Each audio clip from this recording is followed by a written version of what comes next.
it's so sad, October 7th, because it should have never happened. Yeah. It's so sad when Sure. you look at Ukraine. It should have never happened. We have a defective Yeah. government. These are defective people, and they're not people that should be running it. But where you see it the best is the border, because you have millions of people coming in a month, and then she gets up and she tries to pretend like she's going to do something. She had 3.5 years. And by the way, they have another 5 months that they can do something, but they Yeah. won't do anything. It's all talk. She's No. incompetent and he's incompetent.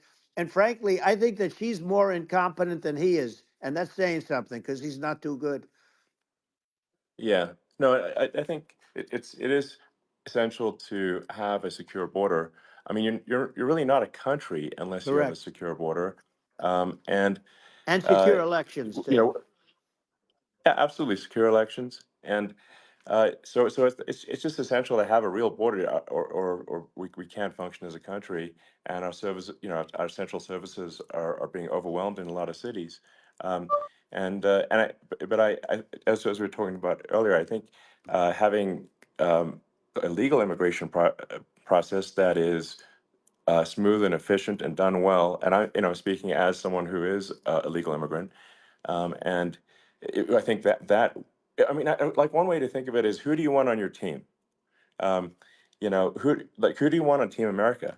And I think we want to just say, okay, we want to let in people who are gonna, be great contributors to our society and to our economy, Right. and and who do you want on the team? And it's not to say that, like in my opinion, actually, I'd say like probably most of the illegal immigrants actually are actually good, hardworking people. That's my opinion. But some are not, and you just have this sort of adverse selection process where, if somebody's if somebody's like you know, uh, has a career in theft or robbery.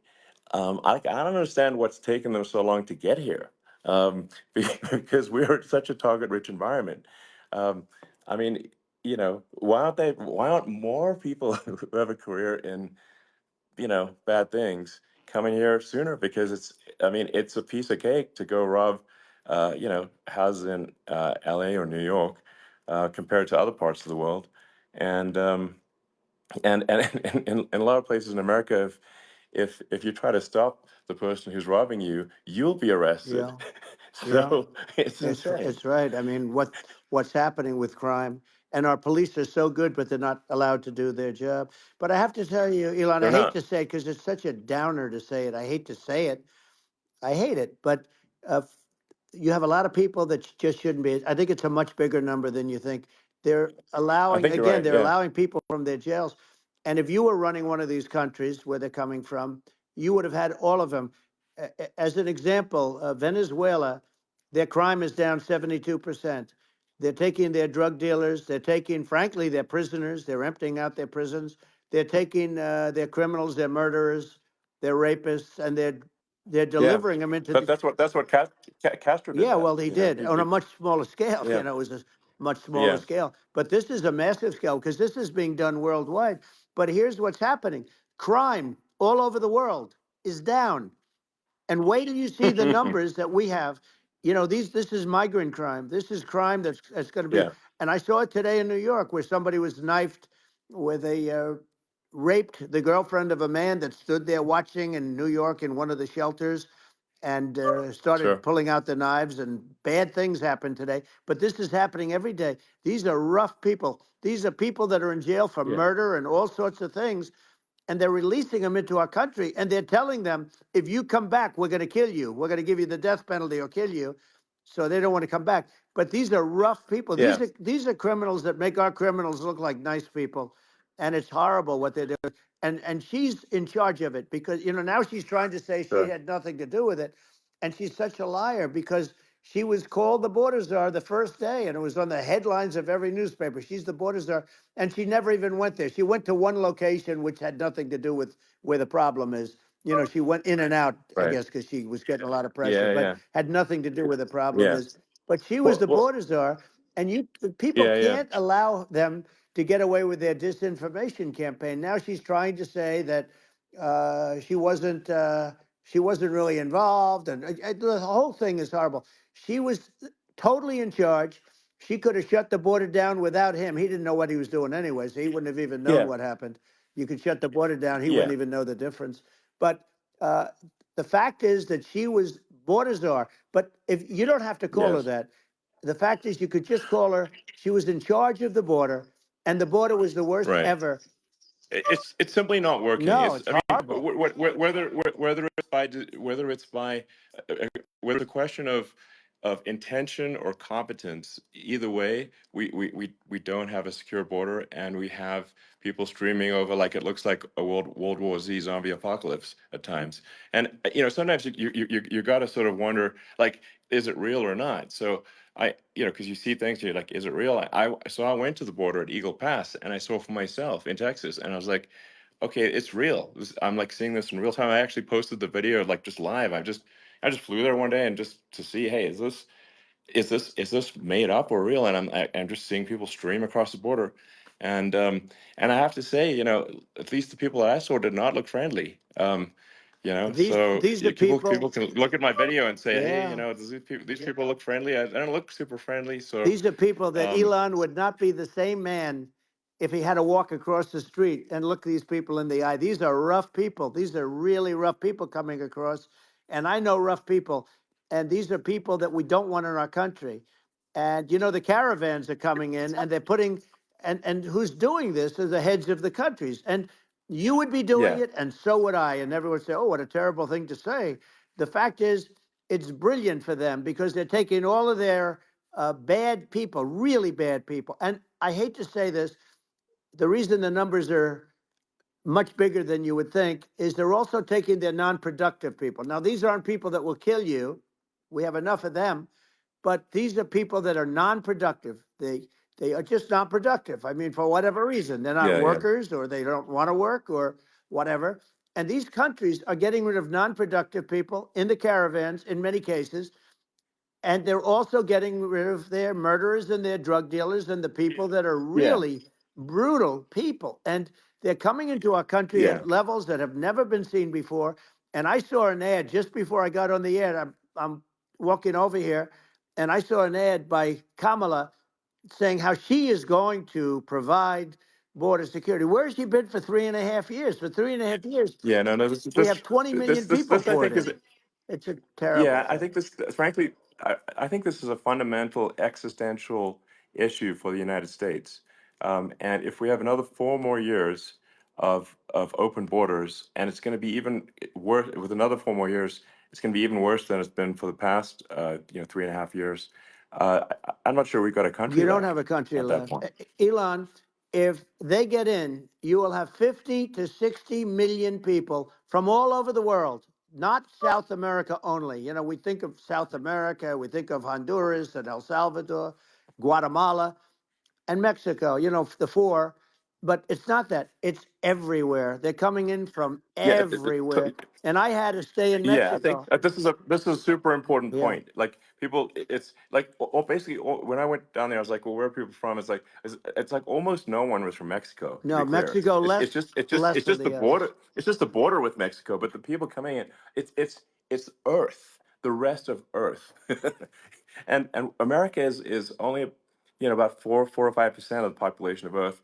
It would only take a few percent of the rest of Earth to overwhelm everything in the We're U.S. already So overwhelmed, Elon. We're overwhelmed. You had to see the news tonight about New York, and I love that place. And what they're doing to it is horrible. What they're doing to it, and all the courts do is they yeah, try and focus on Trump. Okay, let's focus on Trump, who did nothing wrong. I complain about a rigged election. Elon, what's happened is unbelievable. You have from Africa, from the Congo, they're coming from the Congo, and 22 people came in from the Congo recently, and they're murderers, and they're dropped. They drop them. They take them out of jails, which is very expensive, to maintain the jails. Although they don't do too much maintaining, I can tell you. But they take them out of jails, prisons. They take them out, and they bring them to the United States. They deposit them in the United States and say, "Don't ever come back, or you're going to be executed." And they don't want to come back. but they won't come back. Sure. But they're coming from Africa. They're coming from Asia. They're coming from the Middle East. They're coming from South Well, America. just They're Earth, coming from rest of Earth, everywhere, basically. and there are a lot of Yeah, really everywhere on bad Earth. ones. It's just a it's just an everywhere on Earth thing, and it's just not possible for the United States to absorb everyone from Earth, or even a few percent of the rest of Earth. It's just not possible. Well, So Elon, we're going to have that's just to yeah. finish this up. We're going to have the largest deportation in history of this country, and we have no choice. Otherwise, we're going to have a country. What they've done to our country. Think of it, with in Venezuela and in some of these other countries, crime is down 50, 60, 70, 80%.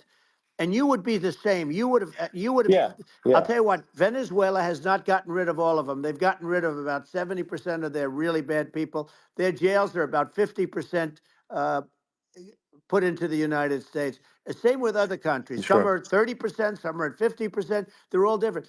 But the bottom line is they're all going to be at 100%. Why wouldn't you put 100% of it? Yeah, And they're doing it right now while this third rate phony candidate.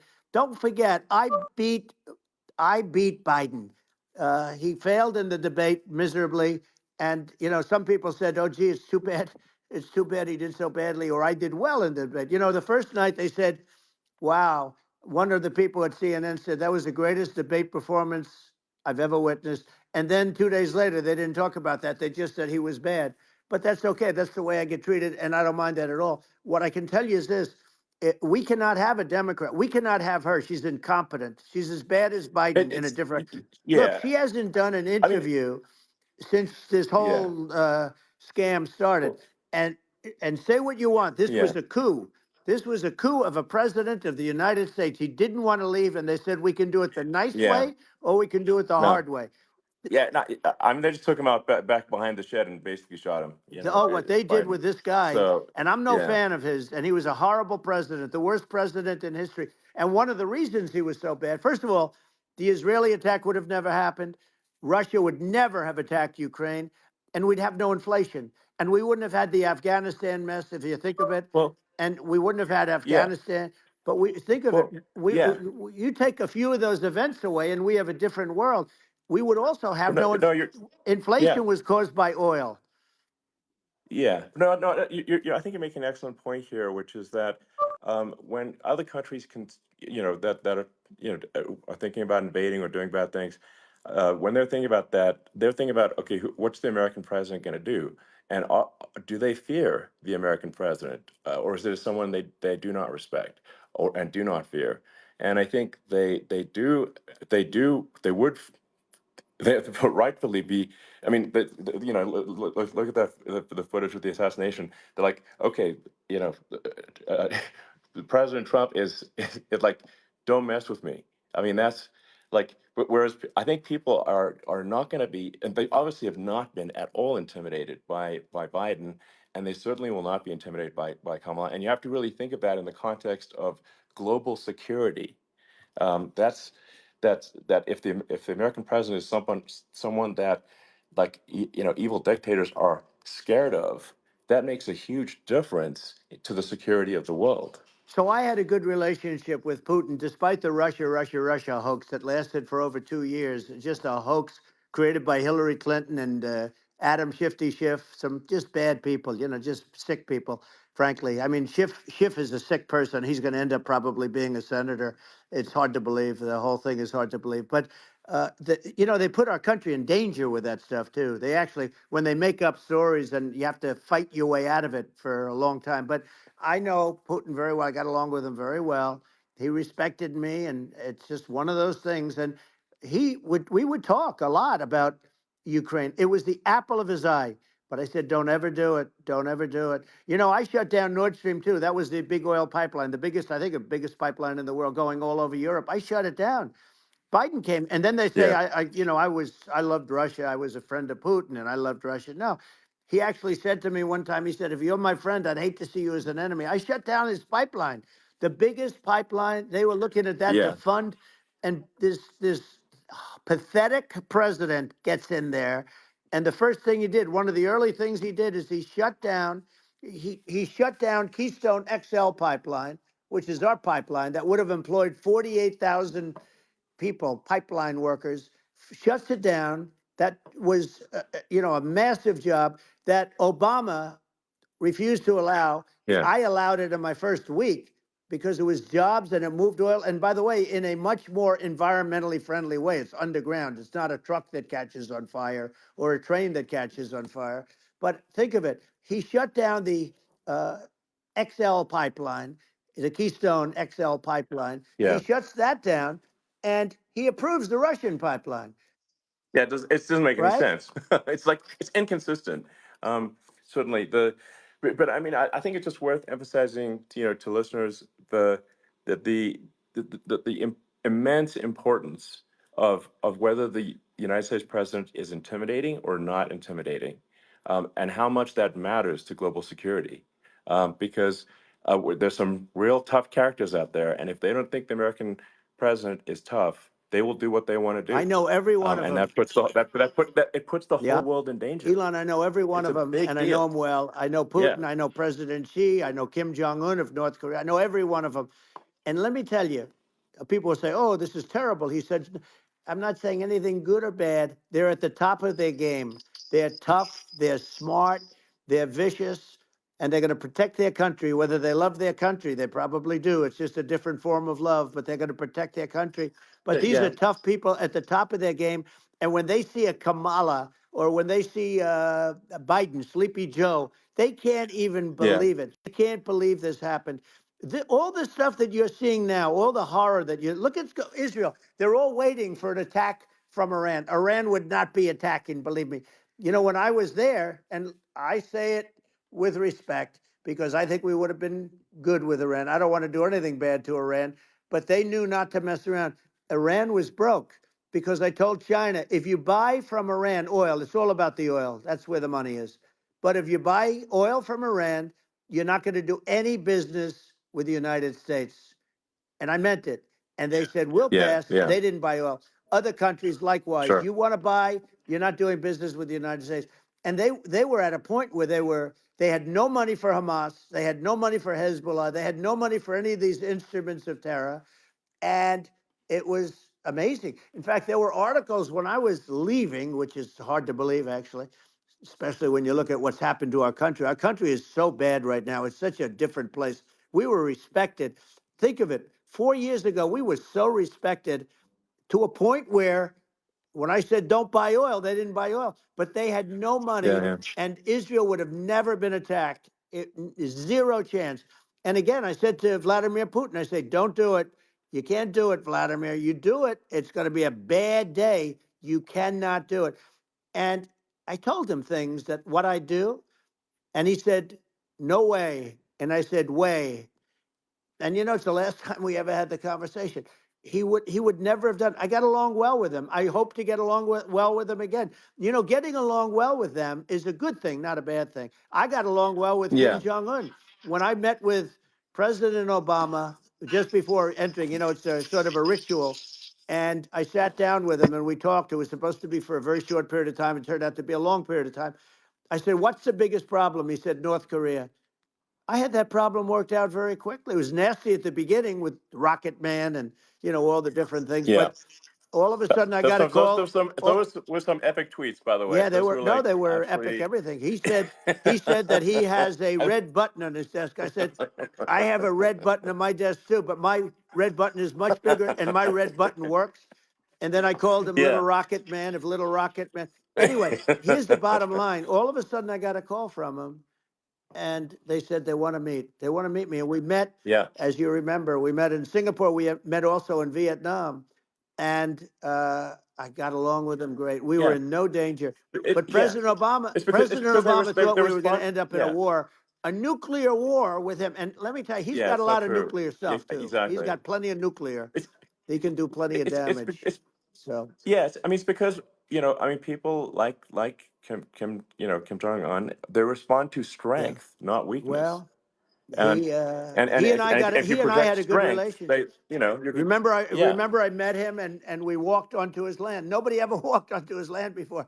I walked onto. I wouldn't say. Yeah, Let's that bring was up cool. Secret Service again. I wouldn't say they were thrilled when I did that. I walked onto his land, and it was an amazing period. But we were not in danger with him because of me. I always Yeah. say that we have enemies on the outside and we have enemies on the inside. We have some really bad people in our government and people that are and controlling of the people. I mean, I'd mention names, but I really don't want to give them the credit. But we have some really bad, and I say they're more dangerous than Russia and China. If you have a smart president, a president that gets it, we are not in danger from those countries because they need us and they need our help. I mean, we forced Obama, if you think about it, Obama and Biden and Bush, to a certain extent, in all fairness, forced Russia and China together. And if you're a history student, the first thing you learn is you cannot let Russia and China align. But then they also got, if you take a look, Iran, and they have North Korea. That's, they call it the axis of evil. In the old days, you had the axis of evil. Here we have a modern day axis of evil. These powerful countries, very heavy nuclear, which is the biggest threat. Yeah. The biggest threat is not global warming, where the ocean's going to rise one eighth of an inch over the next 400 years. And you'll have more oceanfront property, right? The biggest threat is not that. The biggest threat is nuclear warming, because we have 5 countries Well, now that yeah. have significant nuclear power, and we have to not allow anything to happen with stupid people like Biden. Biden did something with Russia. There was no chance of him ever going in. And when I left, and then after I left, they started forming big armies on the border with Ukraine, right? And I looked at that, and I thought he was doing that because Putin's a good negotiator. I thought he was doing that to negotiate. But then Biden started saying such stupid things. For instance, he said that it can be a NATO country. Now, Russia, for as long as there's been NATO, has said we're never going to agree to that, and we go right up front and say that. And we did things and said things through this president with a low IQ, very low IQ.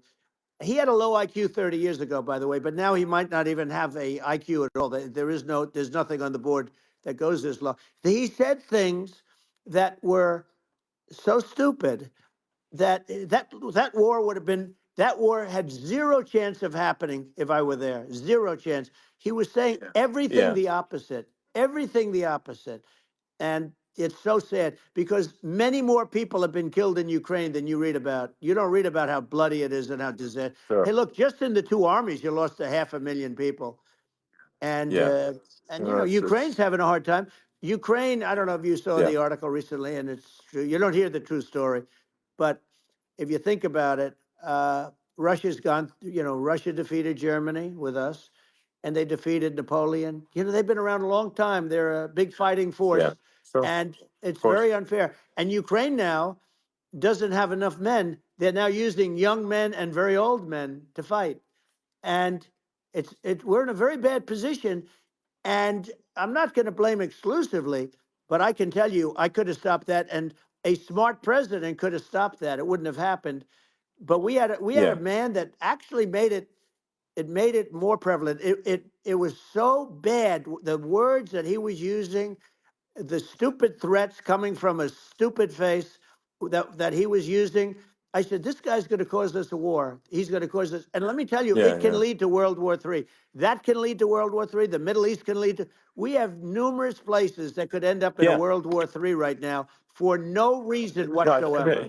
I think you're right. I think people underrate the risk of World War III, and it's just when you're looking at the risk of global thermonuclear warfare, it's game over for humanity, and that's it's something that people have, I think, after the end of the Cold War, people have become complacent about, but they actually have forgotten that there are currently a lot of nuclear missiles that have targeting parameters for the United States from other 100%. countries. And one of the things And we're going to do is it's we're going to yeah, build an iron dome over us. Israel has it. We're going to have the best iron dome in the world. We need it, and we're going to make it all in the United States. But we're going to have protection because it just takes one maniac to start something. We're going to have protection, and we're going to have. Why shouldn't we have an iron dome? Israel has one. Some other places yeah, have one that nobody even knows about, frankly.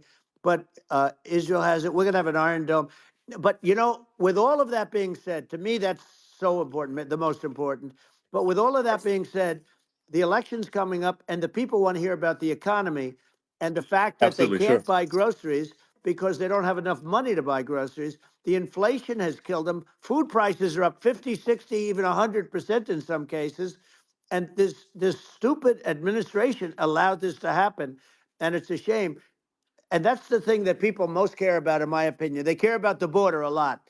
And we discussed the border at great length. It's nice to have a Yeah, yeah. forum like this where I can discuss something at length. And by the way, you think Biden could do this interview? Do you think that Kamala could do this interview? They would take a pass on No, they you. could not. So they don't need Elon. They don't need Elon screaming out questions. It's pretty sad when you think that somebody that does this for a living can't answer a question or is afraid to do an interview. And in her case, with a very friendly interview, she's got all friendly interviewers. It's pretty sad. Yes, But the absolutely. big thing now is the Well, economy, Elon. yeah, And as much as yeah, I mean, I view nuclear as the single most important thing, but a lot of people don't. A lot of people don't understand that. But it doesn't have to. If I understand it, that's all you need. Because if I was president, you're not going to have that kind of a problem. But the thing that they really is making them angry is what Kamala and Biden have allowed to happen to the economy. It's a disaster with inflation. The inflation, it yeah, doesn't matter what you make. The inflation is eating you alive. If you're a worker or if you're just a middle income person, you can't afford. 4 years ago, 5 years ago, people were saving a lot of money. Today, they're using yeah. all their money and borrowing money just to live. It's a horrible thing Right. that's happening, and we'll end that Well, I think quickly. a lot of yeah, a lot of people just don't understand where inflation comes from. Inflation comes from government overspending because the checks never bounce when it's written by the government. So if the government spends far more than it brings in, that increases the money supply, and if the money supply increases faster than the rate of goods and services, That's right. that's inflation. Um, so really, we need to have we need to reduce our government spending, and we need to re-examine. I think we need like a government efficiency commission to say like, hey, where are we spending money that's sensible? Where is it not Right. sensible? And we need to live within our means. We're currently adding, I think, $1 trillion to the deficit every That's roughly right. every 100 days. That's right. And the interest payments on the national debt have now exceed the defense budget. It's on the order of $1 trillion, It's interest. and it keeps Yeah, I growing. rebuilt our military, largely rebuilt our military, did a great job on it, which was so important. We had jets, we had fighters that were, and bombers that were 70 years old. And we did a great job in that. Then by the way, then we gave 85 billion of it back to Afghanistan, if you can believe it. We gave them 85 billion. They're one of the largest sellers Yeah, of military equipment in the world. They're selling what we gave them. That was one of the most embarrassing days in the history of our country. But if you think about, let's go back to the economy. We have to bring energy yeah, prices down. Energy started at the price of gasoline. Now your cars don't require too much gasoline, so you have a good, and you do make a great product. I have to say, I have to be honest with you. thank That you. doesn't mean everybody should have an electric car, but these are minor details. But your product is incredible. But the Thank you. gasoline, Elon, is the cost of energy. Not only gasoline, it's the cost of heating your house and cooling your house. That has Sure. to come down. It's gone up 100%, 150, and 200%, and that has to come down. When that comes down, and we're going to Yeah. drill, baby, drill. They stopped drilling, and then they went back to drilling because they went back to the Trump policy. But if they won the day after they get into office, this country will go out of business because they're going to go to an energy policy that's not sustainable. Wind and different things.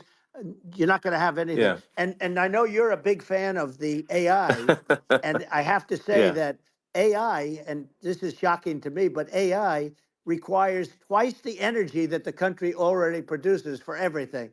So you're going to have to build. We're going to have to build a lot of energy if our country will be competitive with China, because that's our primary competitor for this on the AI. You're going Sure. to need a lot of Well, I mean, electricity. You're going to need tremendous yeah. electricity, like almost double what we produce now for the whole country, if you can believe it. Sure. Well, just going, back to this, like this basic thing, which that people try to make it sound complicated, but it's not. But inflation is caused by government Right. overspending.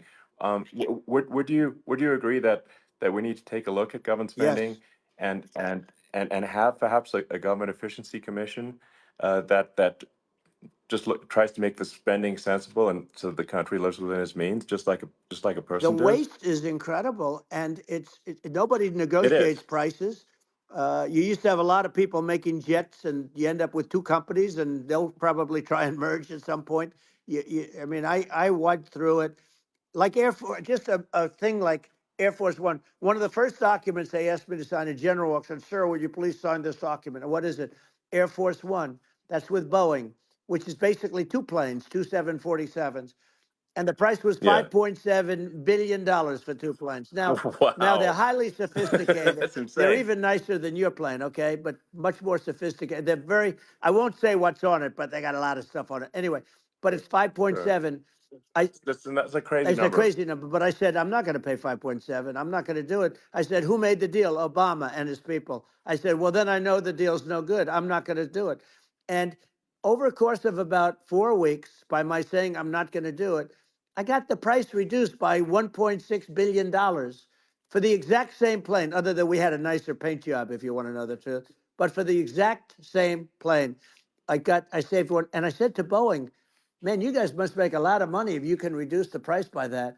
But now what I do hear is that they're going back to the Biden administration and wanting big cost overruns, because they see these dopey suckers in there, and they'll end up getting some of the money back. But I shaved it by $1.6 billion for the exact same plane, and you can now take that and multiply that out times thousands of other Exactly. items, and Multiply it by yeah, a the zillion, numbers are and yeah, yeah. astronomical. I agree with you. Well, I mean, if so, I think it would be great to just have a government efficiency commission that takes a look at these things and just ensures that the taxpayer money, the taxpayers' hard-earned money, is spent in a good way. I'd be happy to help out on such a commission I'd if love it. it were formed. Well, you're the greatest cutter. I mean, I look at what you do. You walk in and you just say, "You want to quit?"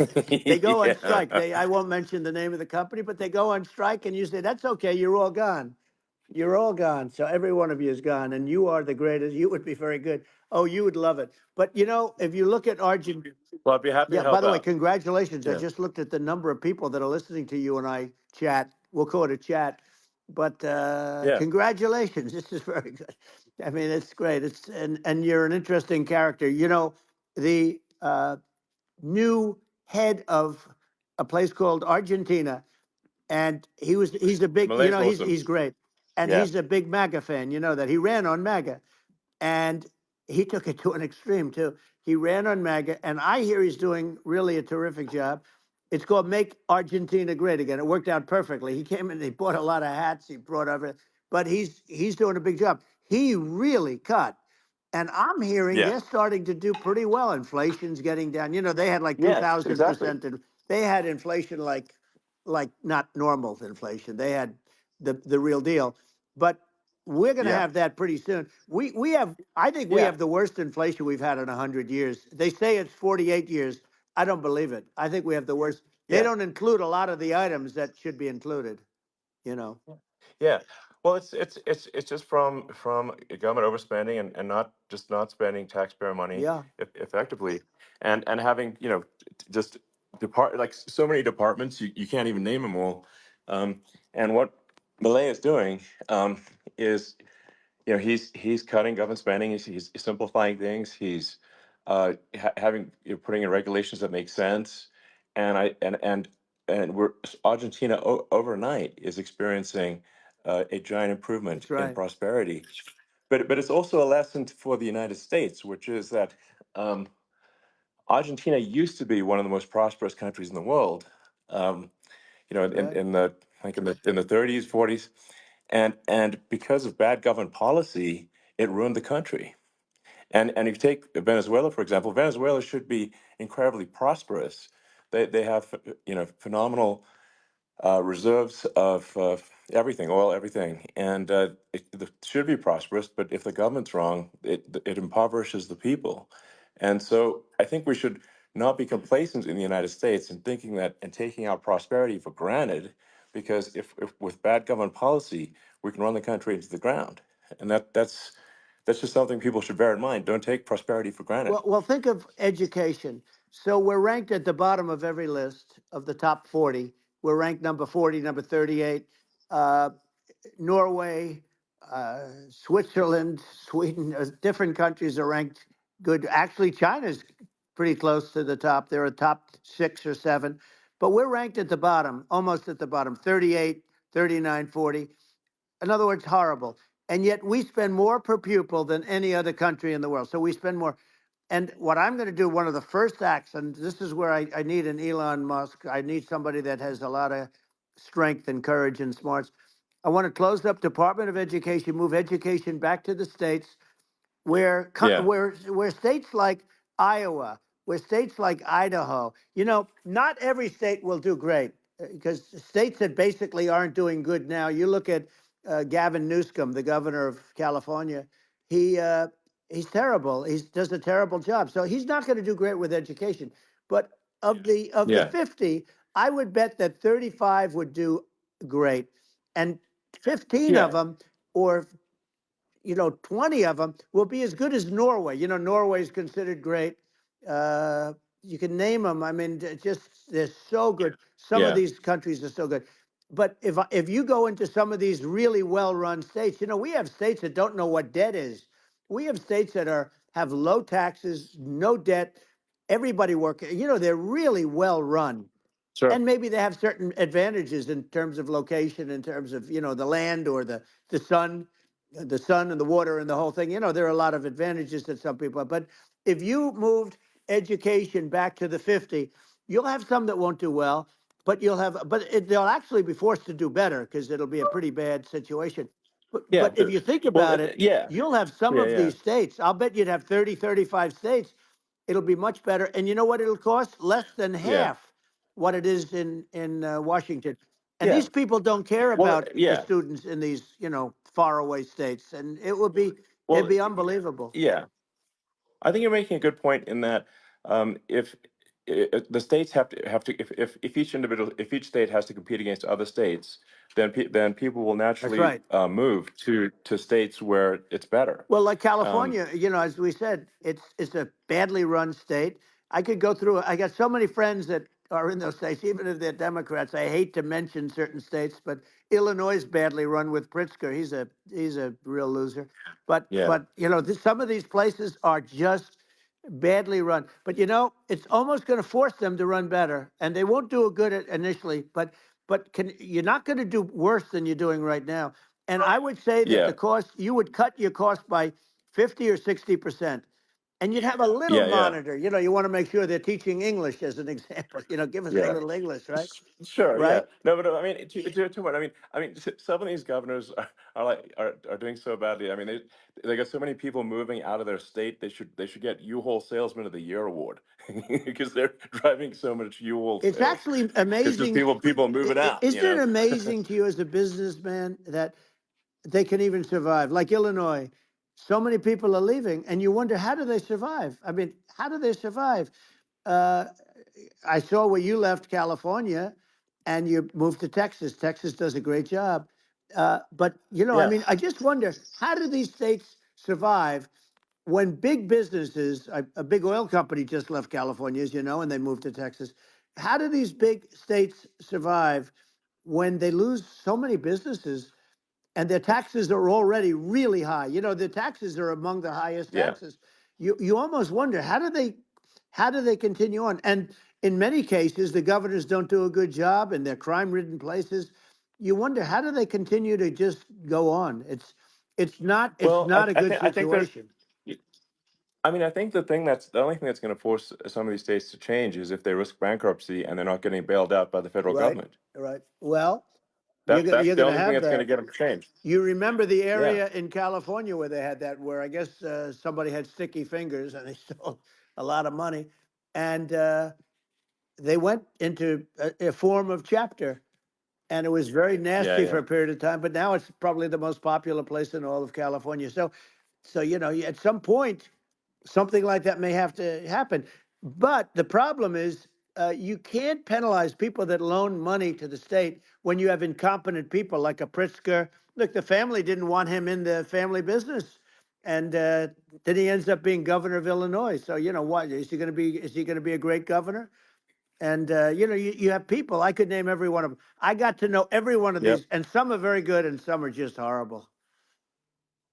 Well, I think that I mean the larger point here, too, as you're saying, like a lot of people are concerned about the economy, a lot of people are concerned about inflation, and inflation is effectively a tax on people that save money, Yeah, and for people that are working day to day, it's just a form of taxation, and if we can solve the government spending problem, we'll solve the inflation problem, which means people will have a better standard of living, and yeah. that's a really big Well, the deal. people that got hurt Um, worst are the people that did it the way they were taught to do it all through, their younger life and their young life and their whole life. The people that saved money and then they got no interest on their money and inflation destroyed them. And frankly, they were almost better off if they didn't do anything like that. I mean, those people have been absolutely decimated, and we're going to bring those people back and help those people. We've got to get the prices down. When I look at bacon costing 4 or 5 times more than it did a few years ago, sure. when you look at some of the food products in grocery stores, people go, they can't believe it. They used to be able to buy a whole cart, and today, a lot of people just don't have the money. They go in and they can't buy anything. They look at Yeah, it's it's. sticker I shock. think They it. call it Yeah, sticker shock, right?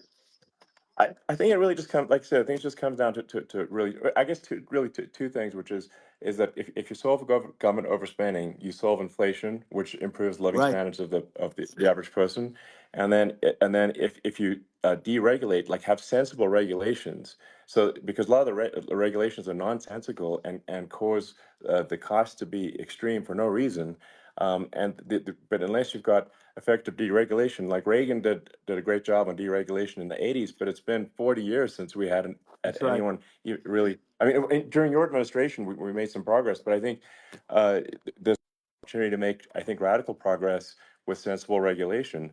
Yeah. And Well, if it was Elon, we those two things, yeah, those are the big yeah deals. we set a record. We did more deregulation and more restrictions on all of the different businesses than any other president.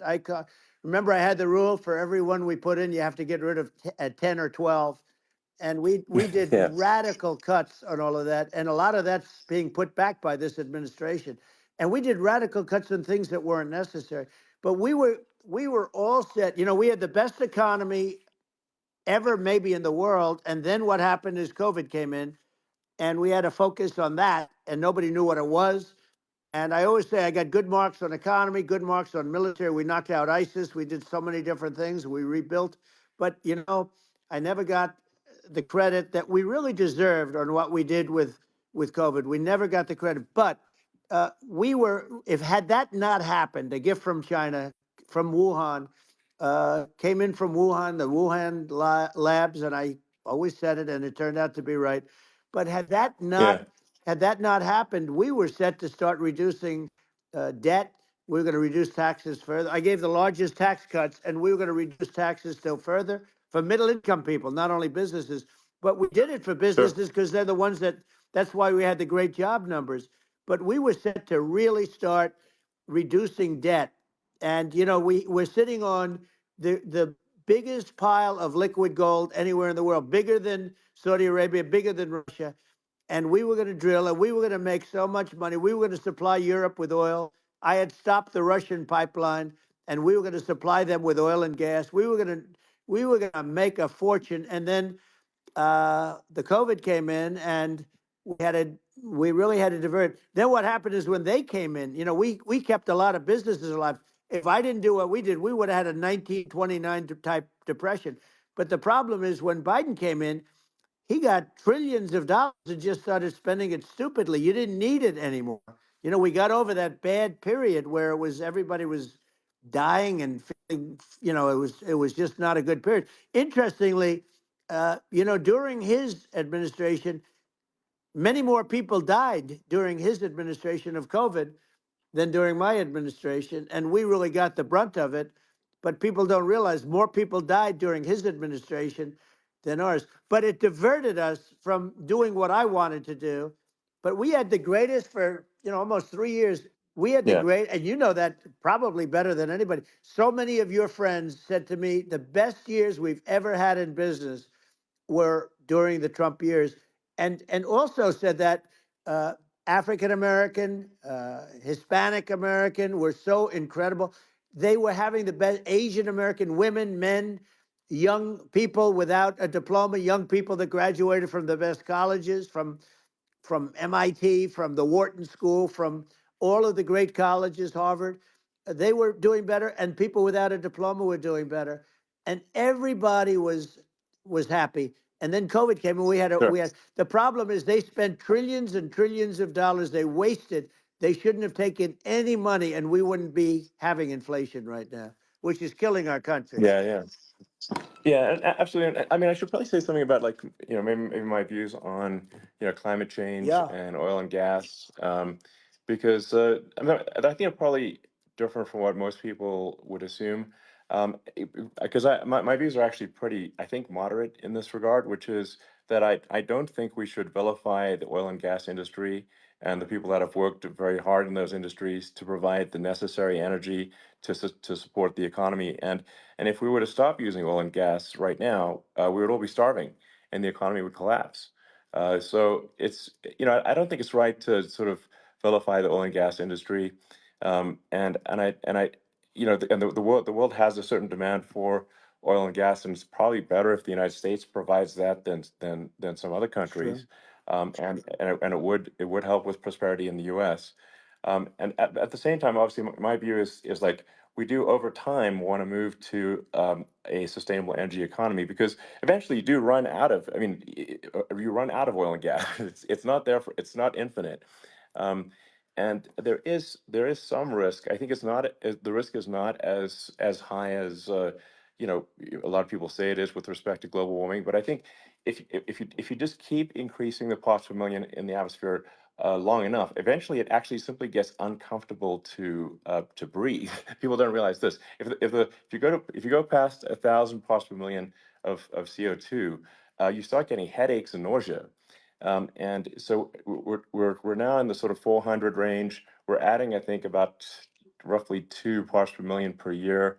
So I mean, it still gives us. So what it means is like we still have quite a bit of time, but so there's not like we don't need to rush, and we don't need to like stop farmers from farming, or you know uh, prevent people from having steaks or Right, basic stuff like right. that. Like you can leave the farmers alone, I agree. in How my opinion. crazy is that where I mean, you have farmers that are not allowed to farm anymore and have to get rid of their cattle, and the whole world is yeah, a that's little silly. crazy, but it's largely taken its lead from us.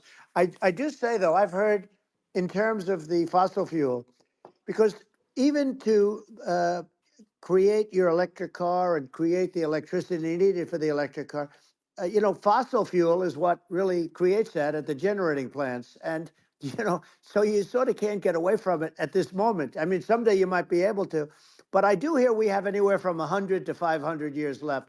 Much of it hasn't even been found yet. Yeah, But there are tremendous, like Anwar. I got Anwar in Alaska approved. Ronald Reagan couldn't do it. Nobody could do it. Everybody tried. Nobody could do it. I got it approved. The first thing that Biden did was unimprove it, to get rid of it. He ended yeah, it. His uh, his secretary went in and she ended it. And what a disgrace. That's Anwar. That's bigger, or they think it could be bigger than Saudi Arabia in Alaska. Could be bigger than Saudi Arabia.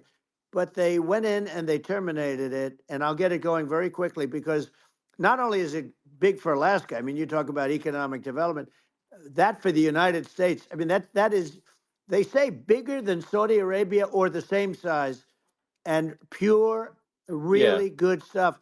And, they end it. So I think we have, perhaps hundreds of years left. Nobody really knows. But during that Yeah. during that I mean, time, my something will estimate. come around that will be Yeah, very good. yeah. Yeah. Well, I mean, and my estimate would be, a little more. aggressive than that, but it's not the sort of like we're all going to die in 5 years stuff. That's obviously BS. Um, but I mean, my view is like if you just look at sort of the parts per million that increments every year, you get sort of 2 or 3 parts per million every year of CO2. Uh, y- I mean, I think some of that it's problematic if it accelerates if you start going from two or Right. three to say five, and then there may be some situations where you get just a step change increase in the CO2. Mm-hmm. Um, and I think we don't want to get too close to 1,000 ppm because like that's actually makes it uncomfortable to breathe. Like just existing in 1,000 ppm CO2 is uncomfortable. That's like that's considered like an industrial hazard. Right. Just so so it's that's actually you start getting headaches and stuff. So it's even without global warming, it's not comfortable to live in. So you don't want to get too close to that. But I mean, I think we've got. I think we want to just move over and like and if I don't know 50 to 100 years from now we're I don't know mostly sustainable. I think that'll probably be okay. Um, so it's not like the house is on fire immediately, but I think it is something we need to move towards. And on on balance, it's probably better to move there faster than slower. But like I said, without vilifying the oil and gas industry, and without causing hardship in the short term. I think this can be done without but people can still have a stake, and they can still drive gasoline Sure. cars, and it's okay. It's like it's not. I don't think we should vilify people for it, but I think we should just generally lean in the direction of sustainability. And I actually think solar is going to be a majority of Earth's energy generation in the future, and it's certainly trending that way.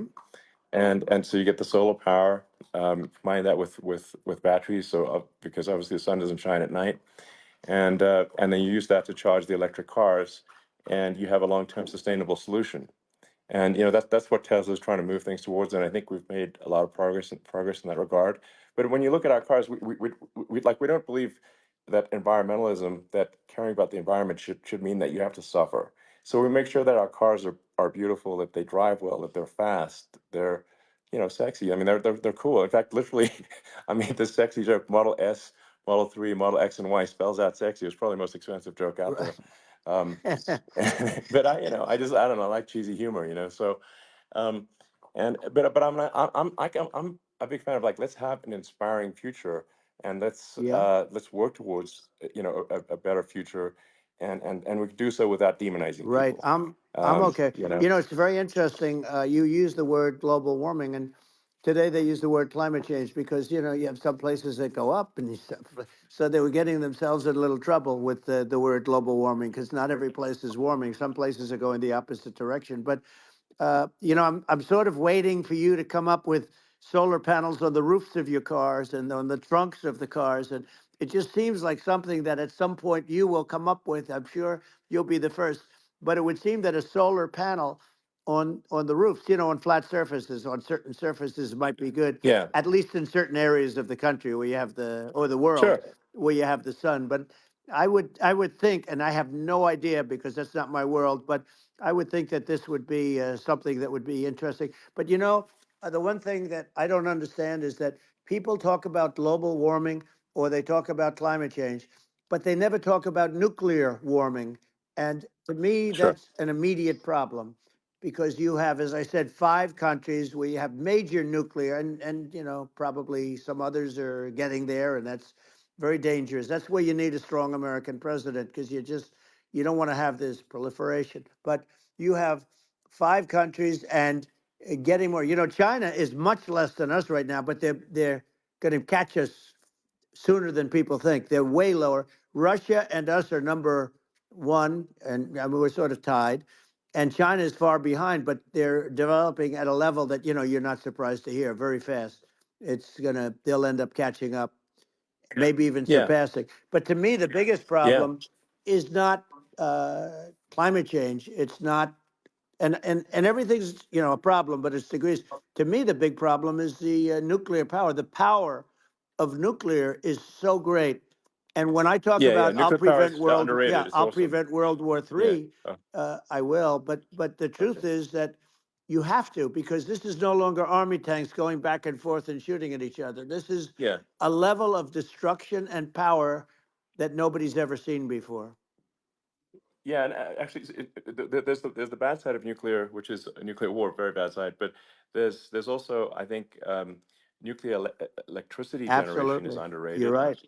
and it's actually, people have this fear of nuclear electricity generation, but it's actually one of the safest forms of electricity generation. It's just a huge misunderstanding. Um, and if you look at the injuries and deaths, caused by, say, I mean, I'm not trying to pick on coal mining, but just any kind of mining Right. operation, and there's a certain number of injuries and deaths per year, and you compare that to nuclear. Nuclear is actually way better. So it's underrated as an electricity source, and I think it's something that's worth reconsidering. But there's so much regulation that people can't get it done. So that, Maybe they'll have sort to of change the have it, name. The name is just, it's a rough name. There are some areas yeah, it's a rough like when name. you see what happened in, Good bad right, branding. The we'll have to branding's rough. rebrand it. We'll have to give it a good name. We'll name it after you or something.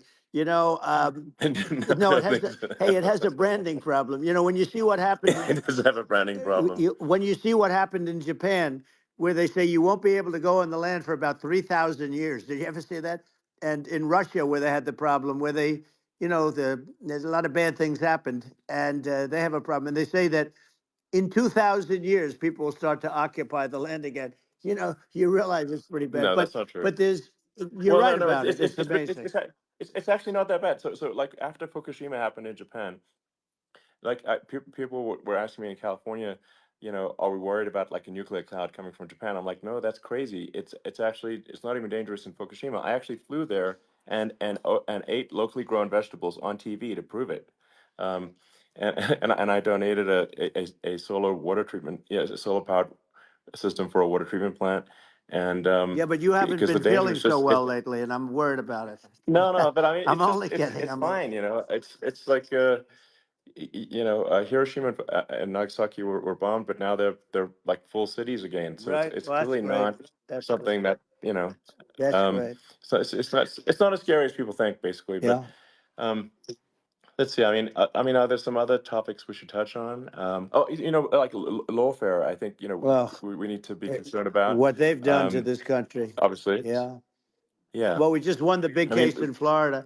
This was a Biden administration did something that's never been done in this country, and that's go after their political opponent, me, with this nonsense and just nonsense. And the big case in Florida we won, but they always pick a judge and a jury, and they use local DAs, they use the local attorney generals like Fani, Fani, spelled yeah, Fani, Fani, and it's yeah, all a big hoax, and it's all run from there. Like in Manhattan, the one of the top people from the Justice Department went in, ran Manhattan, ran the state.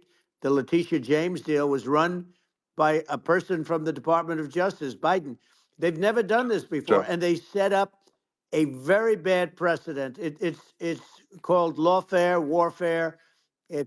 yeah, It's a terrible thing, and never happened in our country. It does happen in banana republics and third world countries, but it's never yeah, happened. And the incredible thing is it actually drove my numbers up because people see, fortunately I have a platform like you, or in all fairness, like a conversation like this, where I can talk about it and people understand. I mean, you fight for election integrity and you end up getting indicted because you're fighting for election integrity.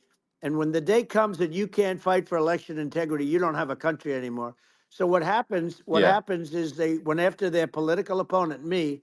Now Biden's, close to vegetable stage, in my opinion. Okay, I looked at him today on the beach, and I said, why would anybody allow him? The guy could barely walk. Why would anybody allow him? Does yeah, he have a political advisor that thinks this looks good? He thinks this looks good because it looks so bad, and it's ridiculous. I mean, and he's been doing right, that right, for a long time. He can't lift the chair. The chair weighs about 3 ounces. It's meant for children and old people to lift, and he can't yeah. lift it.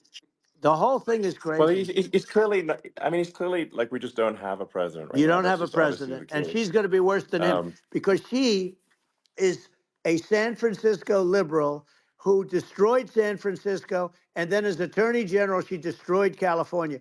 You talk about location, and we're talking about the sun and the water and all. There's nothing better than California. She has destroyed that. She was the original DA. She was the original in San Francisco. She was the original Attorney General in California. What she has done to California is, well, you know better than I do. You just left California for a lot of those reasons. And what she's done with crime, with cashless bail, where you kill somebody. I mean, we have states there you kill somebody and they let you out right away. I mean, you don't have to even put up, and then they never find the people unless they kill again, and then they let them out again. Our yeah. country is becoming a very dangerous place. And she is a radical left San Francisco liberal. And now she's trying to protect. Now she's looking like she wants to be more Trump than Trump, if that's possible. I don't think it's possible, but she wants to be more Trump than Well, Trump. yeah. I want a wall. I I want, think that's, you know, she yeah, wants to release all the yeah, prisoners that are in detention, and some of these guys are really bad. right. That just came Yeah, I out just saw today. that. She Yeah, doesn't want to build the wall, even though the walls work. Walls and wheels. You know, in your business, everything you do is obsolete. Almost, well, not the tunnels, but everything is obsolete. Even your rocket ships, they're like a month later, they're obsolete. You find a better way to. The only thing that's not the only thing that's not obsolete is a wall and a wheel. And the wall, you know, I built hundreds of miles of wall, and that's why we had such good numbers. I was going to add yeah, 200 miles. We bought it. We could have flipped it up in 3 weeks, and they sold it for 5 cents on the dollar.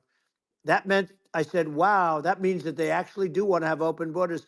She wants to have open borders, and now she's going like she's tough on the border. It's such a lie. yeah. This is simply not true. Yeah, This is simply not no, and true. everybody Yeah, knows it's it's simply not not true. true. It's a disgrace that she can Yeah. say it. No, I mean, obviously, what's happening sort of overnight is they're rewriting history and making Kamala sound like a moderate when in fact she is far left, like far, far Worse left. than Bernie Um, Sanders. She is considered more yeah, liberal by far than Bernie Sanders. She's a radical left lunatic. And if she's going to be our president, very quickly, you're not going to have a country anymore. And she'll go back to all of yeah, the things that she believes in. She believes in defunding the police. She believes in no fracking, zero. You don't. Now all of a yeah, sudden she's yeah, saying, "No, I will. I really want to see fracking." If they got in, the day she got in, she'll end fracking. And by the way, if people didn't think that, the lunatics that really believe in that, uh, they won't vote for her. You know, like the yeah, Palestinians and Israel. She is so anti-Israel, and she's bad for both. Biden actually did something that was impossible. Both sides hate him. You know, both sides. That was a hard yeah. thing to do. Unification. Yeah, no, no. I mean, Netanyahu came to give a talk to a joint Senate and House sitting, and I was there, and Kamala stood him up. What does that say? I think Um, it's highly that's disrespectful. And I say, if you're a Jewish person or if you believe in Israel, if you're a person that, you know, is a very pro-Israel, if you vote for her, it's worse than Biden. And Biden was bad. But if you vote for her, you ought to have your head examined. And you see tonight, I mean, as we're doing this, I'm seeing reports coming that they expect an attack tonight or tomorrow from hundreds and maybe thousands of rockets. You know, their Iron Dome, as they call it, as we all call it, but their shield that they build, that can be swamped. We'll use the term that's yeah, appropriate, swamped. But they yeah, swamp it by shooting enough missiles. You know this better than anybody. By shooting enough missiles, so, they can't defend themselves. You know, they just obliterate the whole yeah, place. And that's what some people think they're looking to do. And we have no leadership. There's no respect for the United States of America with these people. And I'm telling you, yeah, she'll be worse than him because she's a believer yeah. No, in I being think you're right. radical left, and he wasn't. I think you're right. I mean, you really, it's important for the public that may be listening to this to look at Kamala's track record, before the last like month, and say, is that a track record you agree with? And I think if you're an independent moderate, you definitely would not agree with it. because it is her behavior has been far left, and we're seeing just an overnight propaganda attempt to rewrite history and make it sound like Kamala is moderate when she in fact is not moderate. Well, So I her think that running mate approved, signed into legislation, tampons in boys' bathrooms. Okay, now yeah, that's yeah, all I that's have to weird. hear. Tampons in That's boys' weird. bathrooms, and that means she Yeah, believes in that too. I mean, yeah, that's she not picked okay. this guy because he was the closest to her. A lot of people thought she'd pick sort of the opposite, but she picked an anti-Israel radical left person. But she is far worse, they say, than Bernie Sanders. If we have her as a president, if we have a Democrat at this moment as a president, I don't think our country can survive.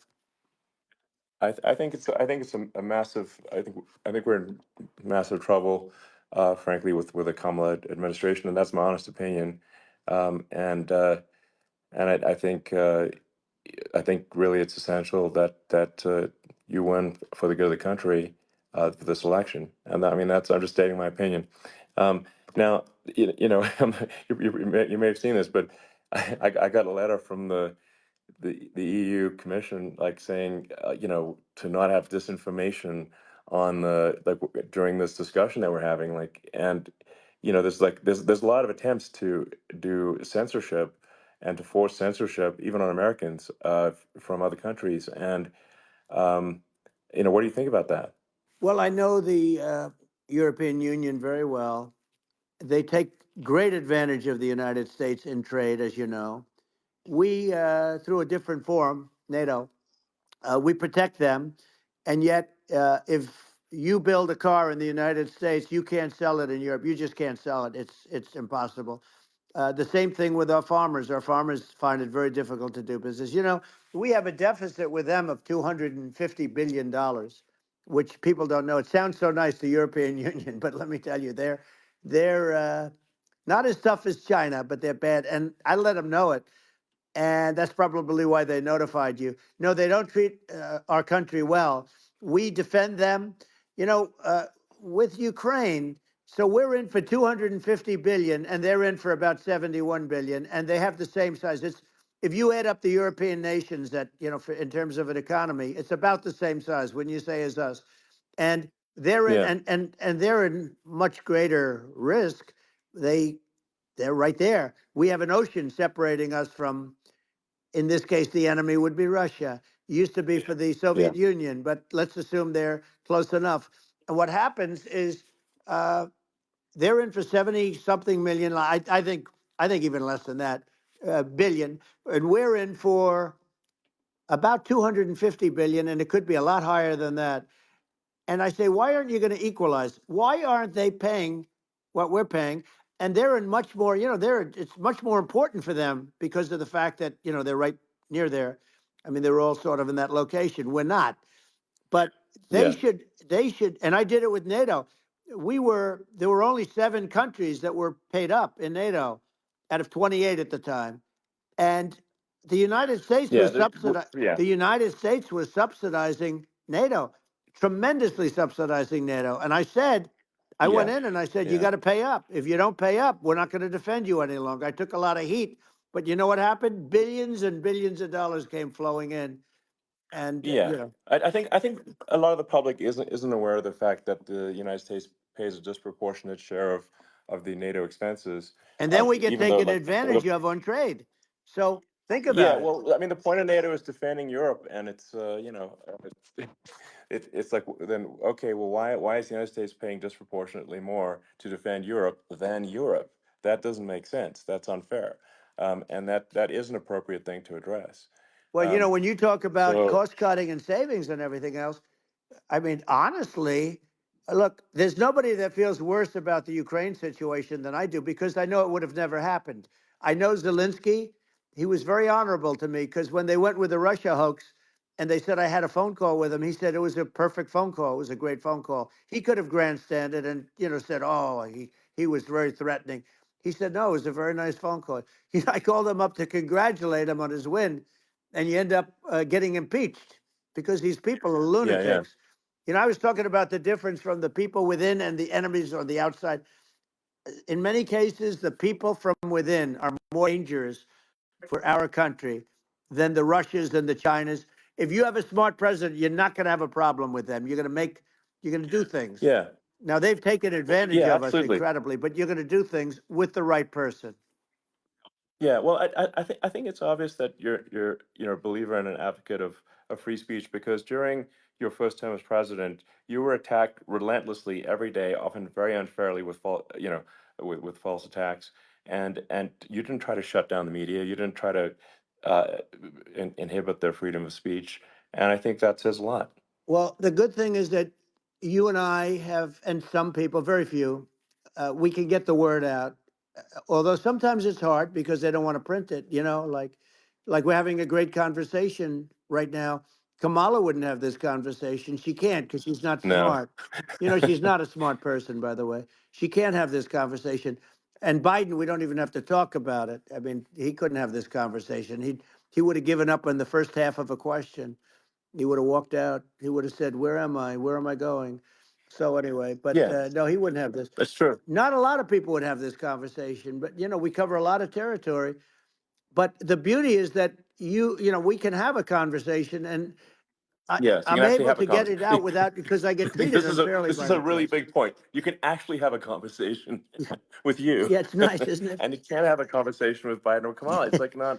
It's not possible. That's true. Um, It's so this is like talking to an NPC. no. So it's just Well, impossible. but think of it. We need a man or person who's unbelievably sharp in order to stop all the nuclear danger and all the dangers that I'm talking about. And I got along with all these. I got along with Kim Jong Un. We had dinner, we had everything, and he really liked me, and I got along with him really well. By the way, he's the absolute boss over there. A lot of people said, "Oh, do you think he really?"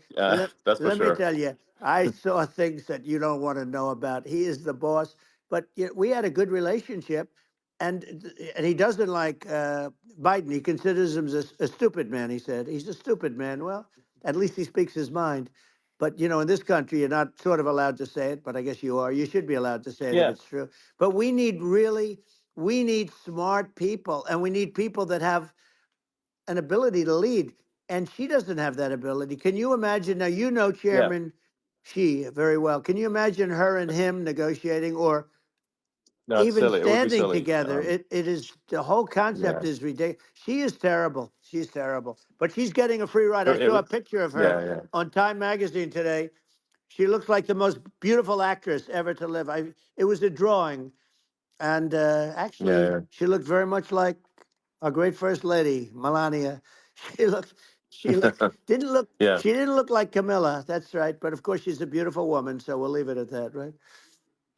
Yeah, well, maybe like I think part of what people in America want to, people in America want to feel excited and inspired about the future. They want to feel like the It's future is true. going to be better than the past, and that America is going to do things that are greater than we've done in the past, reach Right. new heights that make you proud to be an American, and excited about the future. Um, They want the and I American think dream this, back. They want the American dream back. More important than anything else. It's like you don't have that today because the people they've been just sucked. They see incompetent people running our. You know, the Biden thing is very interesting. People just found him to be incompetent, and when I debated him, I was like, "Is this for real?" It was Yeah, it was just absurd. But I think there are like some grand projects that we could do. I mean, I think like we could build a base on the moon. We could send American astronauts to Mars. We right. could build high speed Yep. connections that are more advanced than anything else in the world between our cities, so people have fast transport. Um, it's possible to solve traffic with tunnels. That's right. We already made great progress in Vegas doing that, and and just do things that are exciting and inspiring and make the future feel like it's better than the past. Well, I saw what you Like, did in Vegas, and I'll tell you, it was amazing. I got to see. I took a big glimpse at it, and it's incredible. It's incredible, and you could do that all over. You could do that all over. It's deep. yeah, You and don't that's even need much structure. Assuming you're in the right areas. no, it's It's straightforward. amazing. So I think we could do some things that like China's got incredible high speed rail between its cities, but I think it's actually possible with tunnels if with deregulation with an ability to actually where it's like legal to actually do the tunnels, then you could have high speed tunnels that are actually better than anything else in the world for high speed transport between Yeah. cities, and that would be something that Americans can say, "Wow, okay, we've got something that's cooler than anyone else in the Yeah. world." That's the kind of thing that makes you proud to be an And American. much safer than surface trains where there is a danger there, with people, with crazy Yeah, people. It's much safer, much better. And, it's sad because I've seen some of the greatest trains. I find it fascinating. And I've seen the systems and how they work, and the bullet trains, they call them, I guess. And yeah, they go unbelievably fast, unbelievably comfortable, with no problems. And we don't have anything like that in this country, not even close. And yeah. it doesn't make sense that we don't. Doesn't make sense. Yeah, and I think also like there's I'm kind of hopping on the excess regulation, but I think something that um like I think people can generally understand is that what happens with laws and regulations is that there's more and more of them every year, and unless there's a process to clean them up, eventually everything becomes You're right. illegal, and that actually it slows down the development of new technologies. I mean, if you take the sort of like I think there's room for some reform at the FDA Yeah. for Yeah. improving the speed with which we approve drugs that could help save lives and improve people's Yeah. lives. I worked very hard And on that. We got that down yeah, to the lowest number ever, and we got therapeutics approved in the FDA that people can't even believe the speed. But I took them on. I don't think they like me too much, but I got things approved in the FDA at numbers that they wouldn't believe. And it's a very bureaucratic group. Actually, it's a fine group of people in many cases. I got to know a lot of them, but I was pushing them really hard for Regeneron, for so many different things that were really pretty amazing. But the FDA takes too long. It's 12 years to get a product approved. I got it down to 4, and I yeah. got some things done very quickly. But it's really something that is going to have to be worked on because it takes too long. Just takes too long. Yeah, it just takes too long, and it's you end up in the same with the approval, but it's just it takes years instead of something that I think could potentially take Yeah. months, that improves people's lives. I Yeah. think but I just wanted to sort of hop on this point that like there has to be an active process for reducing rules and regulations, because otherwise they just keep building up every year, and Yep. you get like hardening of the arteries, and eventually everything's illegal or takes forever, and then we just we just ossify as a society. Uh, we can't make any Yeah. progress, and that's it's a really big Well, deal. Elon, just So getting back to the FDA for 1 second, I got something done called Right to Try. This is where you can go in, and if you're terminally ill, you can use a space age, medicine or whatever it may be. We have the best doctors, the best labs in the world. We really do. And but people would go to other countries because you couldn't use the product, even if they thought it worked, because it's going through the FDA. I got it approved yeah, where you can yeah, you basically you look, nobody wanted, the doctors didn't want it because of the liability, the country didn't want it, our country, because they didn't want to get sued. These are people terminally ill. The insurance companies didn't want it, and the pharmaceutical companies, nobody wanted it. I got everybody into a room, and we came up with an agreement that you won't get sued. And also, they didn't want it on their record. If somebody's terminally ill and they die after taking a drug, they didn't want that on their record. So we set a separate list if somebody was, so it wouldn't count as a negative. yeah, Okay. And as you know, we got it yeah, done. We have saved Right to Try. They've been trying to get this done for 58 yeah, years. And it sounds simple, but it wasn't, because I mean, the insurance companies, nobody wanted it, but we got it done. sure, Somebody signs, you sign a document that you're not going to sue the insurance companies, the country, you're not going to sue anybody. And we got it done. And we're saving tens of thousands of lives. Right to Try. Hopefully you never need it. But if you yeah, do, you don't have to travel to Asia. People, right, if they had money, they go to yeah, Asia, they go sure, to Europe. If they don't have money, they go home and die. That's what happened. They'd go home and yeah. die. Well, I mean, and actually, to give Europe some some props here, it's like if a drug is approved in Europe, which has a crazy amount of regulations, it should obviously be approved in the U.S. Yeah. I mean, they get more regulations than we do. So what? Why would a drug be approved in Europe and not in the U.S.? That's crazy. Well, we did it. We did Um, something that really, they've been trying to do it for 50 years and they just couldn't get it done. And I got it done. And it's really something. But you're right. Some people go to Europe because a drug isn't approved here, but it's approved in Europe. And it's a drug that, generally speaking, would yeah, work. It's pretty crazy. You're absolutely. right. And I think so, as long as people are properly informed of the pros and cons and like these are the risks, these are this is the risk, and like you make your own decision. Yeah. Um, that makes sense. Well, I think just, So in sort of closing up, and by the way, I'm looking at the numbers. You got a lot of people listening. I hope you don't get yeah. nervous because you got a lot of people listening to you right now, like 60 million or something. What is that number? It's crazy. It's amazing how you can see that right away. How many? What is the number? Wow. What is it? Well, Wow. I think in Wow. terms of people That's a that big. That's bigger than you said. You said 25, and you're much more than double that number, 25 million. I think you're going to be 60 or 70, and I guess over a period of time. Hey, I congratulate you. Do I get paid for this or not? well, I think actually in terms of the number of people that will hear this conversation over the next few days to Right. weeks, it's going to be hundreds of That's what they millions. say. Yeah, that's good. Well, look, it's an Yeah. honor. Yeah, I just asked this: are you better off now, or were you better off when I was president? Nobody's better off now. People, we put out polls on that, and nobody's better off now. Inflation has killed it.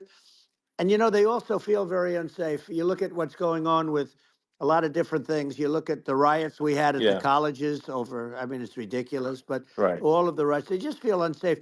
And now they really feel unsafe because you have a new form of crime. It's called migrant crime. I call it Biden Well, migrant yeah. crime. Maybe I'll call it Well, Kamala migrant crime.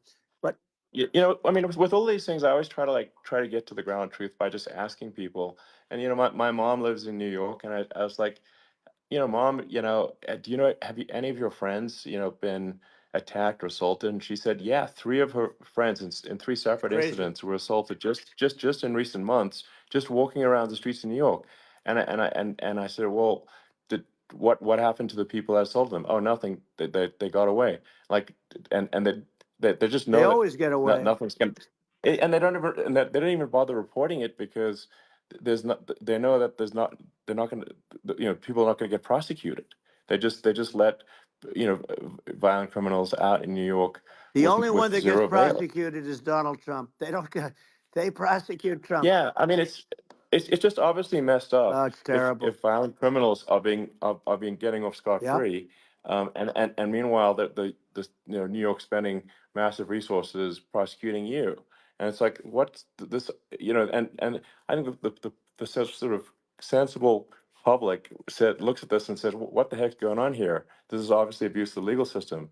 Um, the legal system is supposed to be protecting the That's right. public from violent criminals, and it should be obviously allowing the public to make their own decision about who should be president, as opposed to some legal case. Once they start this precedent, because this can go on with the next one, I mean, this is a very bad precedent what they're doing in terms of, going after their political opponent. And that's all it is. It's going after their political opponent. Yeah, And then you get a judge who's, a strong Democrat. And I'm being nice when I say that, in many cases, crooked as hell. But you get a judge and you go into an area where a Republican gets 3 or 4% of the vote, and you'll have a jury pool yeah, with people that hate Republicans or hate. It could sure, also be the other way though, of course, because it could start the other way in areas where they hate exactly. Democrats, and you get into a Yep, Pandora's box. It's a very dangerous thing for this country, and a very dangerous thing even for the state. New York City is yep, losing. New York absolutely. City and state lose a lot of business over what they did to me, because these people say we don't want that to happen to us. That's no justice system. You have an unfair system of Yes, justice, and it's costing New York State a tremendous amount of money. People are leaving and companies are leaving, and they won't come back. So all of that stuff is important, but the economy now is the big thing, and we can turn that economy up so fast. and people are going to be back again. We're going to get rid of Yeah, inflation. I think there's a lot of Right. opportunity. Absolutely. Absolutely. So And I just I want to think congratulate you. You've done an amazing job. You have definitely got a fertile mind. You know, we can talk. You and I can talk about well, rockets see, and, it's kind of you to say thank you. well, tunnels. We can talk about tunnels and rockets and electric cars. So many things. And now you're into the AI, and that's going to be another beauty, I'll say. So Yeah. it's an amazing thing you've done, Elon. It's an amazing thing, and I Well, congratulate you. I mean, thank you. And well, I mean, I just say here, here's to an exciting, inspiring future that people can look forward to and be optimistic and excited about what happens next. And that's the kind of future that I think you will bring as president, and that's why I endorse you. Well, I appreciate that. That endorsement meant a lot to me. Not all endorsements mean that much, to be honest. Your endorsement meant a lot. And, you know, we have a phrase, make America great again. It's pretty simple, but it really says that we want to make America great again. And we can do it. We can do it now. But if we were going to suffer another 4 years like we've suffered for the last 4 years, I'm not sure the country can ever come back. That's how bad it is. It's so bad. We have to do a I lot of think that's a things. very real Yeah, risk. it's a big That's a risk. very real risk. Yeah. And it's, I'd just like to note to people listening, like I've not been very political before, and if you look at my record, I've actually been. I'm not like some, so they try to paint me as like a far right guy, which is absurd because I'm like making electric vehicles and solar and batteries helping with the environment, and and I actually I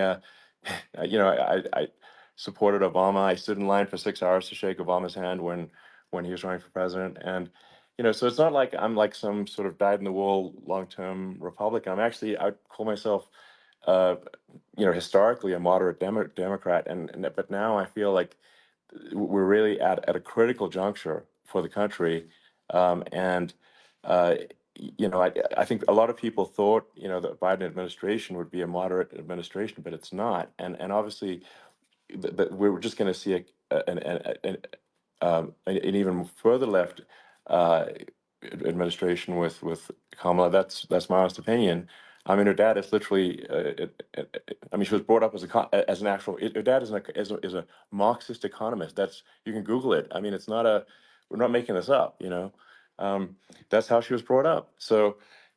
And we want to have a future that is prosperous, and I think we're just at this critical juncture, and I think this is a case of the America is going to at a fork in the road, It's true. and I think it will take if the path to, like you are the path to prosperity, and I think Kamala is the opposite. Then that's my honest opinion. I'm gonna get attacked like crazy, and I've also experienced quite a bit of lawfare myself. And but I'm just trying to tell people my honest opinion, and I haven't been really active in politics before, and I'm just trying to point out that my track record historically has been moderate, if not moderate, slightly left, and so this is to people out there who are in the moderate camp to say I think you should support um, Donald Trump for president. And I think it's actually a very important junction in the road, and we're in deep trouble if it goes the other way. Well, I want to thank you. And, you know, I actually always did think of you as somewhat left. I must say that. So it's Yeah. even more of an Well, that's honor to have yeah. your endorsement. I know how strong you feel about it. But, you know, when you think of her, San Francisco, 15 years ago, I had a great friend, Bob Tish. He said it's the greatest city in America, and now it's almost not livable there. And California likewise. And she was involved in the destruction of San Francisco and the destruction of California, and she will be involved in the destruction of our country if people are so unwise as to elect her. And I hope that doesn't happen, and I hope the elections are going to be run honestly, and we're going to turn this country around. We're going to do things that, and we can do it fairly quickly. And we have to get rid of the criminals that have been, you know, given to us by other countries as they laugh. They laugh at Yeah. us. They think we're stupid to accept these people. These are radical, stone cold killers in many cases and terrorists. And they're in our country by the hundreds of thousands. Yeah. And we have to take Yeah. them out. Yeah. I mean, if I could summarize it, perhaps, I think these are issues that I think most people in America would agree with, which is that we want safe and clean cities, we want secure borders, We want sensible government spending. We want to restore both the perception and reality of respect in the judicial system. Just, stop the lawfare. And I think that's like, and how are those even right wing positions? I think those are that's just common sense, and that's I mean, would you agree with that? 100%. I don't understand, the whole, they call it progressive. They don't like the word liberal anymore, but call it liberal or progressive. I don't understand how somebody could say that it's okay for them to empty prisons into our country. And again, I told you their Yeah, crime rates definitely all not over the world okay. are going way down, which makes sense. In fact, the next time what we'll do is if something happens with this election, which would be a horror show, we'll meet the next time in Venezuela because it'll be a far safer place to meet than our country. Okay. So we'll go, you and I will go and we'll have a meeting and dinner in Venezuela because that's what's happening. Their crime rate's coming down and our crime rate's going through the roof. And it's so simple. And you haven't seen anything yet because these people have come into our country and they're just getting acclimated. And they don't know about being politically correct law enforcement or lack of law enforcement. And our police, I have to just end with this. We have great police, we have great law enforcement, but they're not allowed to do their job. They have to be able to do their Yeah. job without being destroyed. Well, absolutely, and it's obviously demoralizing if you're a police officer risking your life to arrest violent criminals who could kill you and do kill you sometimes, and then you arrest the violent criminal, and then the DA doesn't prosecute and that's let the guy out. Yeah. Well, then, like, why should a police officer risk their life uh, to arrest a violent felon Well, even worse, if Elon, nothing's going to happen? even worse, they prosecute the police officer. They go after it and they prosecute the police officer and they take away his pension. They take away his Yeah. job. He loses his family. He loses his house. Well, I thought it was very telling, like incredibly telling, that when there was that case where sort of a gang of thugs beat up police officers. I think it was in Times Yep. Square in New York, and and then nothing happened to those guys. They were let out, zero bail, and I think a bunch of them were given free tickets to California. Well, what is I mean, that is a gross indignity against the United States, and that's how, I mean, this is insane. Like, have we lost all pride? What that how can such a thing be allowed to occur? I've never seen anything. You know? We see where they get shot. It's a very dangerous profession, but it's something they're very proud of, and they want to be able to do their job. But I've seen them get shot. I've seen a lot of things, but I've never seen where these guys are standing in the middle of a big street, everybody watching them, and they're literally boxing, like punching, stand up fighting a police officer. There were two of them, and you Yeah, had about six yeah, of yeah. these guys, and they're punching the hell out of them. And in their own country, they would be dead if they did that. They'd be shot. They Yes. would be shot instantly. And they come from these countries, and it's taking them a while to realize that we don't do that in this country. But in their own Yeah, country, if they stood on a street and had a fight with a police officer, they would be shot. There's no political correctness, and yeah. It's it's just such a sad thing to see. And that's the reason you we have yeah crime, we by the way, yeah because we don't do anything about yeah it. yeah. We just cannot have a situation where our police officers are beaten up on camera by a gang of illegal immigrants, and then nothing happens to the guys that beat up the cops. I mean, and they're let out. This is Well, we're going to unacceptable. change it, Um, and we're going to get them out of the country. When I first got involved, they said you couldn't get them back to these countries. You couldn't take them back. In the case of Guatemala, Honduras, El Salvador, some others, you couldn't get them back. And I said, really? Oh, you can't get them back because under Obama, he couldn't get them back. They'd fly them in, and they'd put planes on the runways in these countries, so you couldn't land the plane. They'd bring them back.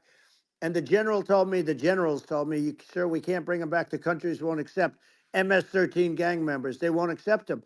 And I said, really, how much do we pay these various countries in terms of economic aid, which is also somewhat ridiculous? And the answer was $750 million. I said, good. Tell them they're in default. They're delinquent. We're not paying them anymore because they won't accept yeah, it. And it's you know what happened? They all called me, yeah, every yeah, one of them. They said, we would be honored to take them back, sir. We would be honored. It was so easy. But it's one of those things. And we got them back. We took in so many, the MS-13 is probably yeah, the worst gangs in the world. They're the most vicious, violent. We took them out of here by the thousands and got them out of here, and their countries took them back. And because I said you're not getting any more economic aid, and once I said that, they were nice. They wouldn't take them back for Yeah, Obama. They yeah. wouldn't take them back for anybody. And now we have a problem because we have this guy, and they again they don't take him back anymore with Biden because they don't respect him. Yeah, yeah. It's just gotta be done. We just can't have uh whether they're citizens or not citizens. We can't have, because they won't prosecute citizens either. Not just illegals. So that if it's you can't have violent, repeat violent offenders that are not that don't get That's incarcerated, right. because they will obviously, by definition, continue to hurt people. And I think where part of this comes from is that there's and I do sort of consider myself liberal in some ways. I mean, it's just that you want to have empathy for Right. people. Obviously, you want to have empathy for people. I totally agree with that. You want to have empathy, but you also have to have empathy for the victims of the criminals. And if you just have empathy for the criminals, it's actually shallow empathy. It's not real. You're not thinking. You have one layer deep empathy. You got to say, like, what if you don't incarcerate this person? Who are they going to uh, hurt? Who are they might kill someone. They might rape someone. If you don't incarcerate them, you have to have empathy for the victims. And there's a lack of empathy for the victims of the criminals, and too much empathy for the criminals. It doesn't make sense. That's why you want to have deep empathy for society as a whole, not shallow empathy for That's right. criminals. And we have to give our police officers the dignity and the respect that they deserve. And we have to let them do their job. They can do a great job, but we have to let them do their job. And if we don't do that, it's going to all disappear. There's never been a society like this where you're allowed to do anything you want and nothing happens. And I'm talking about violent crime. And it's going to get more violent because these are really, really violent people, and we're going to get them out of our country, and we're going to get them back to where, because they were sent here by the presidents and by the various people that run those countries, and I know every one of those guys, and they're smart people, and they're streetwise people, and they really think that the USA is stupid. They think we're run by stupid people, and they happen to be right. But when I was there, we had no problem. We got them out. We took out thousands of MS-13 gang members. We brought them back. And now, again, it's the same old story. We don't do it. And they actually gave them a big increase in aid. They raised it up to billions of dollars, and they get nothing for it. So it's. I hope everybody's going to vote for Trump, and we're going to get this country straight. And Yeah. I didn't need this. I, I'm like you. I didn't need this. I had a very nice yeah. life. I didn't need to go Yeah. through Yeah. court systems and go through all the other stuff and run at the Sure. same time. I have to run. I have to go through fake trials with, in some cases, corrupt judges, totally corrupt judges. I didn't need it. I had a nice life. I have great locations. I have beautiful oceans that I have places. This was, but I felt it was important. And if I had to do it over again, you probably think I'm crazy for doing it, actually. But if I had to do it over again, I would have done it over again because this is so much more important than me or my life. We're going to save this country. This country is going down. And these people are bad people that we're running against, and they're liars. They make statements. They do things that are so bad. They say they're going to make a strong border. They say they've been great on the border, and they've been the worst in history. They say they're Yeah, going to it's stop terrible. Like crime, the and facts speak for themselves. The it's so facts incredible. speak for themselves. Like it's gotten to the point where people just don't even bother reporting crime in a lot of That's cities right. because they know nothing is going to happen. Um, that's what I hear anecdotally from people all the time. So it's just my values. I'm just saying to people out there, like the things I think are important for the future is, like, we've got to have safe cities, we've got to have secure borders, we've got to have sensible spending, and we've got to have deregulation, and Right. so we can have a prosperous future. And then we want to have some exciting, sort of moonshot projects that people can get fired up about. And that's the future I'm looking for. And I'm pro environment, but I'm not against. I'm not like, I don't think we should vilify the oil and gas industry because they're keeping civilization going right now. And but I do think we want to move, a reasonable speed towards a sustainable energy economy. Those are my values, and I think, um, and so I mean that's uh, why I'm supporting you for president. Well, I So appreciate it. We're going to give incentive to companies to come into our country, not to leave our country. We're going to be giving tremendous incentives. We want companies to build here, not to build in other locations. And we want to create jobs. And again, it's about the American dream. You don't hear about the American dream anymore, Elon. You don't hear, you're the American dream in the truest sense, but you don't hear about the American dream anymore. And you're going to hear about it. People, they need that incentive to go out yeah, and do it, and they're going to love their lives. I mean, they're going to look forward to getting up in the morning and going to a job that they love, not a job that they can't stand, or not any job at all, where they have no money, where they yeah, literally have no money, and then they end up with violence and lots of other problems. No, we're yeah, going to do some great things, and I learned a lot in the first. We had a great economy and all of that. We rebuilt the military, we did so much, but I also learned the best people. I learned the good people, the smart people, the dumb people, the people that can do things. The people, you learn. When I first came in, I tell people I was in Washington D.C. only 17 times, according to the fake news media. I was in 17 times. I never stayed over.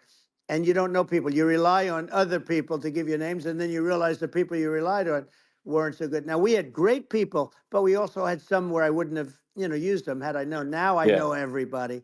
And I think we're going to really turn things around fast. We have no choice. Otherwise, we're not going to have a country. And I really appreciate this. Has been, to me, it's been a lot of fun being with you. You're an amazing guy. You've done an incredible job and a great inspiration to people, a great inspiration. And I hope you keep going and just continue to do well. And we're going to have a big election coming up. And I think November 5th will be the most important day in the history of our country. I think that election will be the most important election.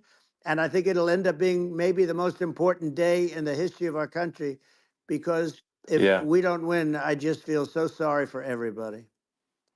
No, I think we're at a fork in the road of destiny of civilization, and I think we need to take the right path, and I think you're the right path. So I think Well, that's what it comes down to. thank you very much, Elon. It's a great honor, and we'll do it again sometime. And it's been really fun, and I hope you got a lot of viewers. I hear you got a lot, but I hope you Sure. got Yeah. I know you got a lot of them. So I appreciate it. I'll see you soon. All right. Sounds good. Thank you. Thank you, Elon. Thank you very much. Bye.